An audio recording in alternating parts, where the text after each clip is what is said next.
আসসালামু আলাইকুম, আমি সোহান। জেবি একাডেমির পক্ষ থেকে আপনাদের স্বাগতম। আজকে আমরা যে টপিকসটা নিয়ে আলোচনা করব তা হচ্ছে ব্যবসা সংগঠন ব্যবস্থাপনার প্রথম পত্রের প্রথম অধ্যায়। প্রথম অধ্যায়টি হচ্ছে ব্যবসায়ের মৌলিক ধারণা। আমরা এখানে সম্পূর্ণ সিলেবাস নিয়ে আলোচনা করব না, এখানে শুধুমাত্র আমরা সিকিউ সাজেশন নিয়ে আলোচনা করব।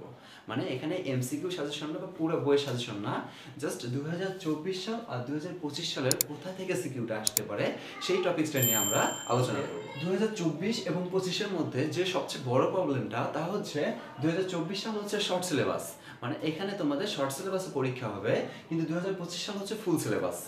তো 2024 সালের যে শর্ট সিলেবাস, আপাতত আমরা সেই শর্ট সিলেবাসে সৃজনশীলটা আলোচনা করব। 2024 সালের শর্ট সিলেবাসে ম্যানেজমেন্ট মানে ব্যবস্থাপনার প্রথম পত্র থেকে আছে মোট 60টি অধ্যায়। মোট 60টি অধ্যায় থেকে কোশ্চেন আসবে 11টি। তার মানে কোনো কোনো অধ্যায় থেকে 2টি কোশ্চেন আসার সম্ভাবনা আছে। এবং যেহেতু এটি একটি প্রথম অধ্যায় এবং এটা থেকে কোশ্চেন আসার সম্ভাবনা অনেক বেশি, তার মানে এখান থেকে 2টি কোশ্চেন আসার পসিবিলিটি অনেক বেশি। ওকে, তো এই অধ্যায় থেকে যখন আমরা টোটাল ইম্পর্টেন্ট পার্টটা আলোচনা করি বা ইম্পর্টেন্ট পার্টটা দেখতে যাই, তখন আমরা দেখি এখানে ব্যবসায়ের আওতা থেকে বারবার বারবার বারবার কোশ্চেনটা আসে। মানে প্রত্যেকবারে আমাদের কোশ্চেনটা ব্যবসার আওতা থেকে আসে। আর ব্যবসার আওতাকে যখন আমরা ভাগ করব, তখন আমরা 3টা পার্ট পাবো। একটা হচ্ছে শিল্প, একটা বাণিজ্য, আর একটা হচ্ছে উপযোগ। আমি আবার বলি, শিল্প, বাণিজ্য, উপযোগ। এখানে উপযোগটা থাকবে না, উপযোগের জায়গায় হয়তো প্রত্যক্ষ সেবা, কিন্তু প্রত্যক্ষ সেবা থেকে কোশ্চেনটা আসার জন্য আমরা এখানে এডিট করে বসাই দিচ্ছি উপযোগ, কারণ উপযোগ থেকে বারবার কোশ্চেনটা আসে। ওকে, তো আমরা এখন দেখবো যে শিল্প থেকে কোথায় পড়তে হবে, বাণিজ্য থেকে কোথায় পড়তে হবে এবং উপযোগ থেকে কোথায় পড়তে হবে, এবং কোনটা বেশি করে পড়তে হবে, কোনটা কম করে পড়তে হবে, কোন টপিক্সটা। তো আমরা যদি কোশ্চেনের পসিবিলিটি দেখি, শিল্প থেকে কোশ্চেন আসার সম্ভাবনা 50%। মানে এখান থেকে 2024 সালের সিলেবাসে একটি সিকিউ আসবেই, মানে এটা সম্ভাবনা হচ্ছে 50%। এবং যদি লাস্ট মানে 2022 সালের আমরা কোশ্চেন দেখি, 2022 সালের ঢাকা বোর্ড এবং চট্টগ্রাম বোর্ডে শুধুমাত্র প্রজনন শিল্প থেকে কোশ্চেনটা আসছে। তার মানে যদি আমরা প্রজনন শিল্পকে স্টার মার্ক করি, প্রজনন শিল্পটা খুবই গুরুত্বপূর্ণ একটা টপিকস হচ্ছে আমাদের ব্যবসার আওতার মধ্যে। তো প্রজনন শিল্প পড়ার পাশাপাশি আমাদের একটু ইম্পর্টেন্ট ভাবে পড়তে হবে সংযোজন শিল্প, বিশ্লেষণ শিল্প, কারণ এই দুটার মধ্যে পার্থক্যটা অনেক বেশি গুরুত্বপূর্ণ।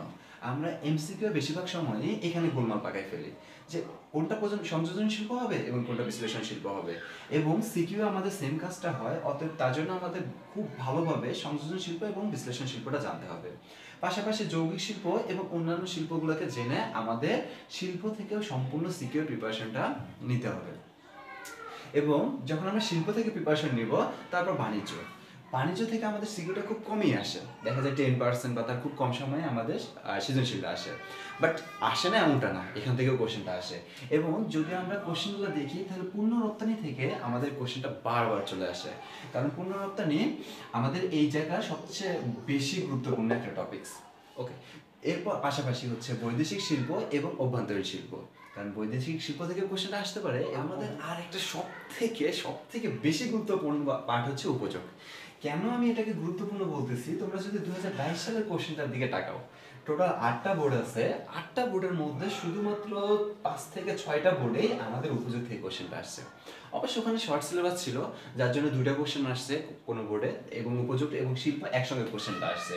বাট তারপরেও এই উপযোগ থেকেই তোমাদের মানে কোশ্চেনটা আসার সম্ভাবনা ধরতে গেলে আমি এখানে 99.9% দিতে পারি, কারণ এখান থেকে খুবই গুরুত্বপূর্ণ একটা টপিক। ওকে, তো যখন আমরা উপযোগটা পড়ব, তখন আমাদের জেনারেলি মানে এইচএসসি সিলেবাসের জন্য 5টা উপযোগ থেকে সিকিউটা আসে, কিন্তু পাশাপাশি আমাদের আরও 3টা অতিরিক্ত উপযোগ পড়তে হয়, যেগুলো আমাদের অ্যাডমিশনের জন্য, যেমন ঝুঁকিগত উপযোগ, অর্থগত উপযোগ, প্রচারগত উপযোগ। ওগুলো আমাদের হচ্ছে সিকিউতে আসে না, যার জন্য আমরা ওগুলো এখানে আলোচনা করব না, ওগুলো আমাদের অ্যাডমিশন লেভেলে আলোচনা থাকবে। বাট আমাদের এই 5টা উপযোগ পড়লে আমরা একটা সিকিউ মানে 10 নাম্বার এখান থেকে শিওর কমন পাবো। তো ফার্স্ট টাইম আমরা দেখি কোন উপযোগটা পড়ব। এই একটা উপযোগে শুধুমাত্র তৈরি করে শিল্প। আমাদের টোটাল যে 8টা উপযোগের কথা বললাম, 8টা উপযোগের মধ্যে শুধুমাত্র রূপগত উপযোগটা তৈরি করে শিল্প। তার মানে আমরা যদি শিল্পকে মিলাই একসঙ্গে পড়ি, যেমন সংযোজন শিল্প, বিশ্লেষণ শিল্প, যৌগিক শিল্প, অন্যান্য শিল্প, সবগুলো শিল্পেরই কাজ হচ্ছে রূপগত উপযোগ তৈরি করা।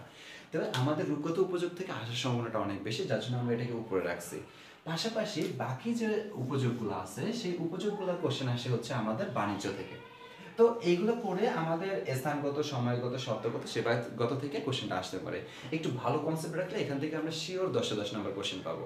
তো আমি আবার বলি, যখন তোমরা প্রথম অধ্যায় থেকে সিকিউ মানে প্রিপারেশন নিবা, অবশ্যই শিল্প এবং উপযোগকে অনেক বেশি গুরুত্ব দিবা, কারণ এখান থেকে কোশ্চেনটা আসার সম্ভাবনা অনেক বেশি। ওকে, তো শিল্প, বাণিজ্য এবং উপযোগ থেকে যখন তোমরা পড়বা, এখানে 2024-এ আসো 10 অথবা 20 নাম্বার শিওর কমন পাবা। তো তোমাদের যদি এখন এর পাশাপাশি কয় এবং খ নাম্বারের শীট লাগে অথবা সাজেশন লাগে, তাহলে অবশ্যই আমাদের জেভি একাডেমিক যে ফেসবুক পেজটা আছে ওখানে কমেন্ট বক্সে কমেন্ট করবা, অথবা ইউটিউবে তোমাদের কমেন্টের মাধ্যমে রেসপন্স করবা, যেখান থেকে আমরা তোমাদের এই পুরো ওভারঅল সাজেশন এবং পাশাপাশি ক ও খ নাম্বারের জন্য সাজেশন শীট দিব, যেখান থেকে কমন পাওয়ার সম্ভাবনা আপনাদের অনেক বেশি। ধন্যবাদ জেভি একাডেমির সঙ্গে থাকার জন্য, এবং পরবর্তী সব চ্যাপ্টারে সাজেশন নেওয়ার জন্য অবশ্যই ভিডিওগুলো কন্টিনিউ করবেন। আসসালামু আলাইকুম।